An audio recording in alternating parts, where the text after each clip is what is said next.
La parole est à Madame Marion Maréchal Le Pen. Merci, Monsieur le Président. Monsieur le Ministre, avec une baisse de 4,8% des crédits de paiement pour 2015, qui s'inscrit dans un plan triennal au rabais, le monde agricole, condamné à survivre sous perfusion, est de plus en plus vulnérable.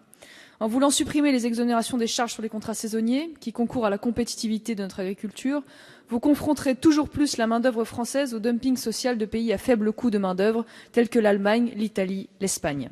Les chambres d'agriculture qui apportent leur soutien aux agriculteurs et à l'économie agroalimentaire voient leur dotation diminuer de 60 millions. La directive sur le nitrate engage des frais pour les collectivités et les professionnels. Pendant ce temps, les agriculteurs français subissent l'embargo russe depuis mi-août. C'est la double peine.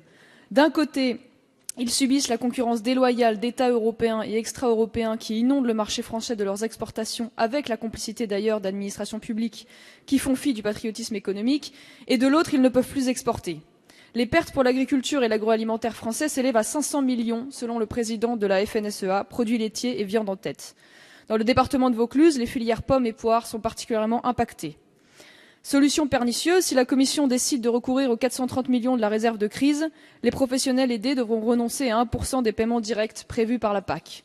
Cet embargo est la décision de trop pour des agriculteurs déjà écrasés sous le poids de normes administratives, écologiques et sanitaires, auxquelles leurs concurrents ne sont pas tenus. Monsieur le ministre, que comptez-vous faire pour indemniser les exploitants français des pertes engendrées par l'embargo russe? Alors que cet embargo démontre la capacité de la France à réguler ses exportations, comptez-vous enfin défendre une juste régulation des importations afin de permettre aux agriculteurs de vivre de leur travail? Enfin, ne serait-il pas temps de renégocier les traités européens afin de permettre l'adoption d'une loi achetons français pour contraindre les administrations publiques à se fournir en produits français prioritairement? Je vous remercie. Monsieur le ministre. Monsieur le Président, Madame la députée, vous avez une ligne politique que tout le monde connaît, qui consiste à dire que pour que la France puisse se développer, il faut qu'elle se protège, en particulier à ses frontières. Vous avez même indiqué que l'idée de la compétitivité, avec les baisses de charges que nous avons engagées, ça serait nous ramener de toute façon au niveau des pays au plus bas coût du travail, c'est-à-dire l'Allemagne. Si on est dans cet état d'esprit, c'est vrai que la posture que vous avez doit vous conduire logiquement à évoquer ce que vous évoquez, c'est-à-dire souvent fermer les frontières, souvent indiquer qu'on achète uniquement français dans toutes les cantines ou dans tous les établissements publics, avec une seule question que vous devriez vous poser à ce moment-là. C'est est-ce que nous, on exporte dans d'autres pays, dans d'autres cantines, et est-ce que le fait qu'on dise à tout le monde c'est fini pour vous en France, quelles conséquences ça aura pour l'agriculture française? Vous ne voulez pas vous poser cette question.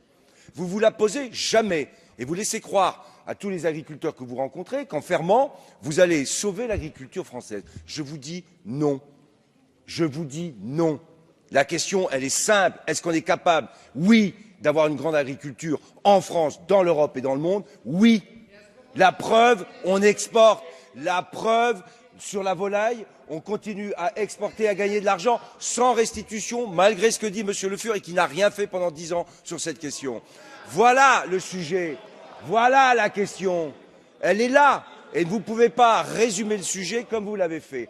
Alors qu'est-ce qu'on fait sur l'embargo russe? Mobilisation européenne, soutien, organisation et cohérence à l'échelle européenne.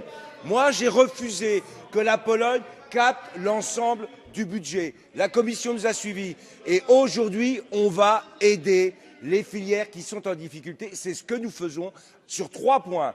Promotion commerciale, soutien à l'exportation et politique de retrait quand c'est nécessaire. Voilà ce que nous faisons pour répondre aux questions qui sont posées aux agriculteurs qui connaissent des difficultés, mais qui dépassent, je vous le dis au passage, sur la question du lait par exemple, qui dépassent non seulement la France, l'Europe, mais on est sur un marché qui a été mondialisé. Pas par nous, pas par le ministre d'aujourd'hui, mais c'est une réalité. Donc il faut qu'on la gère et qu'on régule mieux à l'échelle européenne nos productions. Ça, c'est l'enjeu.